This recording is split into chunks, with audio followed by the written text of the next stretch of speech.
안녕하세요. 안녕하세요. 신부님께서 먼저 전화를 주셨네요. 제가 먼저 신부님께 인사를 드려야 하는데, 자매님 잘 지내고 계세요? 출산율이 저조해서 어린이집에 아이들이 적습니다. 애들은 어떻게 지내고 있어요? 큰애는 임용고시 준비 중에 있고요. 둘째, 셋째, 넷째는 간호사예요. 쌍둥이들은요, 승주는 서울예대 공연기획과에 재학 중에 있습니다. 교수님들한테 인정을 받고 있고요. 기획에 관한 책도 하나 냈습니다. 묵주는요, 올해 묵주는 대학을 졸업해요. 묵주는 응급구조사 국가 자격증을 땄습니다. 취업도 했습니다. 애들은 다 군대 갔다 왔고요. 자기 길들을 가고 있네요. 하느님께 찬미드립니다. 다음에 또 연락 나누지요. 올 초에 나눈 전화 통화 내용입니다. 10여 년 전 이 자매와 통화를 나누고 전화를 끊을 때는 오 하느님, 오 하느님, 이 가족들 어떻게 살아요? 어떻게? 라는 말밖에 나오지 않았습니다. 신부님께 인사드리러 가고 싶지만 시간이 안 되네요. 어린이집에 새벽같이 아빠랑 나가요. 요한 씨는 어린이집 차 운전하고 저는 애들 음식 준비하고 온종일 애들 돌봐주고 또 늦게까지 남아있는 아이들 돌봐주고 태워다 주고 집에 오면 10시가 넘어요.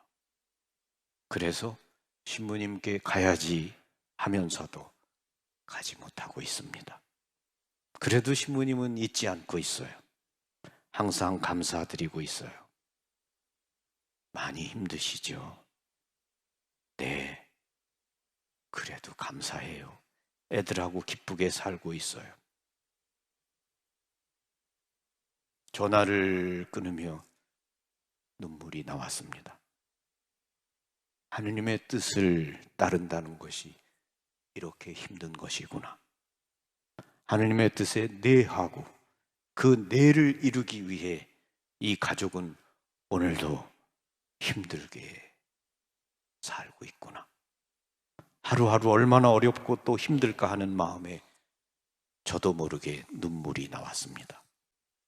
그 아이들이 벌써 24살이 되었으니까 24년 전의 일입니다.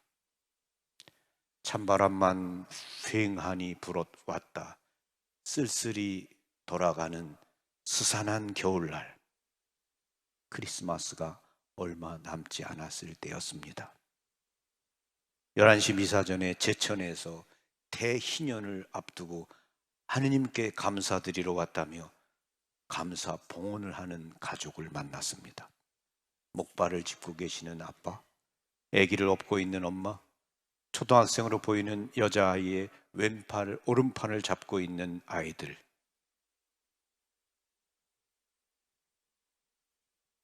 다른 가족들의 모습과는 다른 그러한 모습이었습니다. 추운데 멀리서 오셨어요. 고맙습니다 하며 단순하게 인사를 나눴습니다.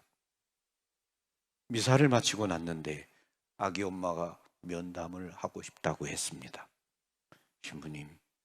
신부님과 이야기를 좀 나눌 수 있을까요? 남편과 아이들은 밖에서 기다리라고 하고 혼자 들어온 자매는 등에 업었던 아이를 내려놓고도 한참을 망설이다 이렇게 이야기를 꺼냈습니다. 신부님, 전 정말 어떻게 해야 할지 모르겠습니다. 오랜만에 엄마 등에서 내려온 아이는 볼이 빨간 채로 제 방을 기어다니며 신기한 듯 이것저것 만져보았습니다. 자매는 그런 아이를 한동안 말없이 바라보더니 고개를 숙이고 다음과 같은 말을 꺼냈습니다.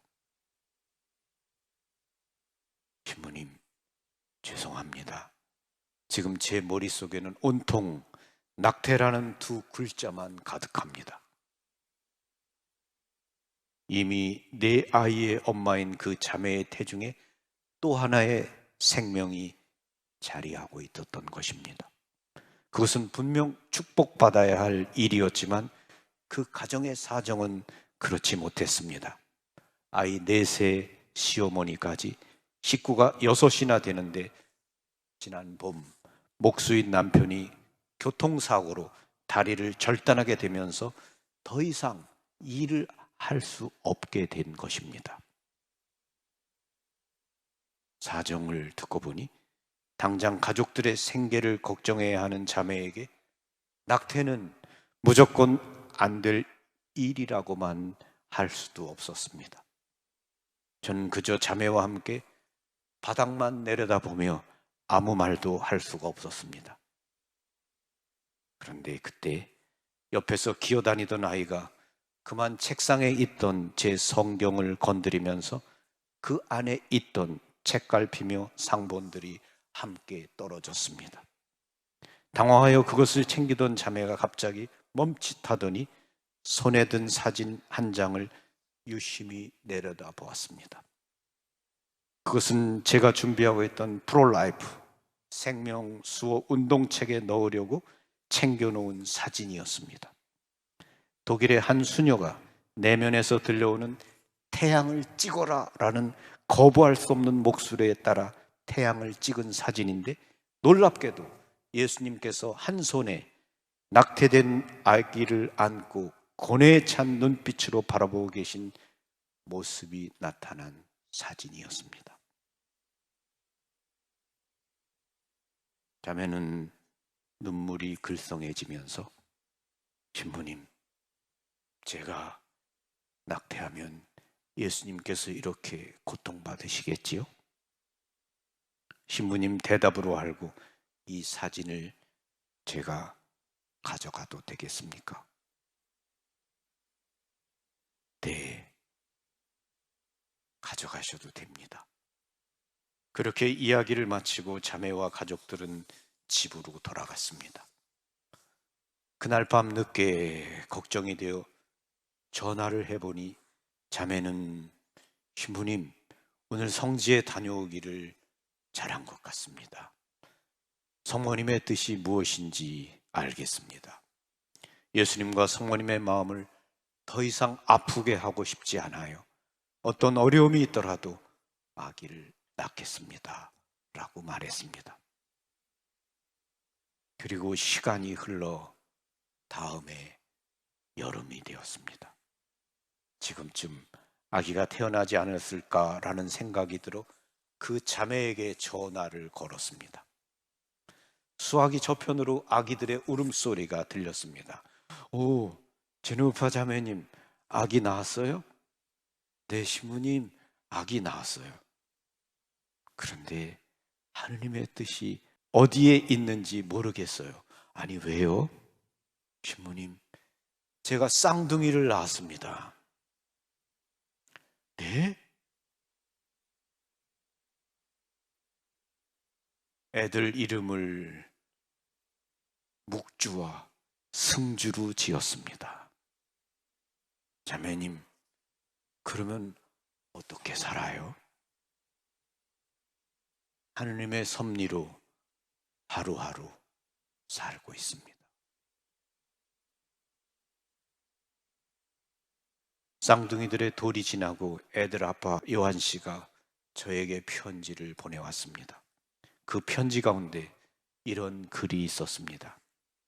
아내와 6 아이들을 보고 저를 바라보면 금방 오늘이라도 이 가정이 무너질 것 같고 절망과 내일의 막막함이 앞서지만 신부님과 많은 분들의 격려의 힘을 얻고 감사의 기도를 드립니다.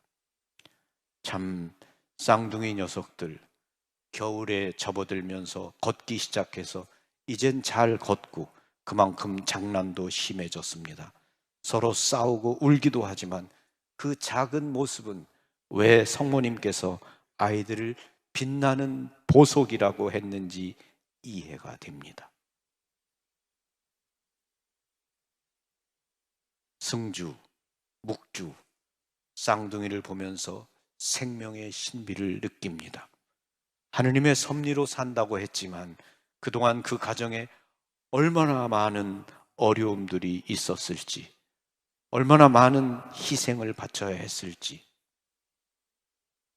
그런데 지금은 또 그 아이들이 그 무엇보다도 큰 선물이 되고 있다는 생각이 듭니다. 생명은 축복이고 하나님께서 주시는 선물입니다. 성 요한 바오로 2세께서는 회칙 생명의 복음에서 이런 말씀을 하셨습니다. 당신 아들을 믿는 모든 이들이 정직과 사랑으로 우리 시대의 사람들에게 생명을 선포하게 하소서. 또한 그 복음을 언제나 새로운 선물로 받아들이는 은총과 평생 감사하는 마음으로 그 선물을 찬미하는 기쁨과 그리고 그 복음을 굳세게 증언하는 용기를 얻게 하소서. 승주와 묵준의 가족들처럼 여러분들도 그런 사람들이 되시기를 바랍니다. 생명의 복음을 언제나 새로운 선물로 받아들이는 은총과 평생 감사하는 마음으로 그 선물을 찬미하는 기쁨과 또 그 복음을 굳세게 증언하는 생명의 수호자들이 되어 주십시오. 그러면 결국 더 큰 선물을 받게 되리라고 믿습니다. 이 가족들이 저에게 찾아오겠다고 했습니다. 어떻게 사나? 하느님이 가족 어떻게 살아요? 어떻게 살아요? 했는데 24년이 지난 지금 모두 자신들의 자리에서 멋지게 살고 있습니다. 자기 일을 하면서 말이죠. 생명은 신비다. 아멘. 감사합니다. 평화를 빕니다.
See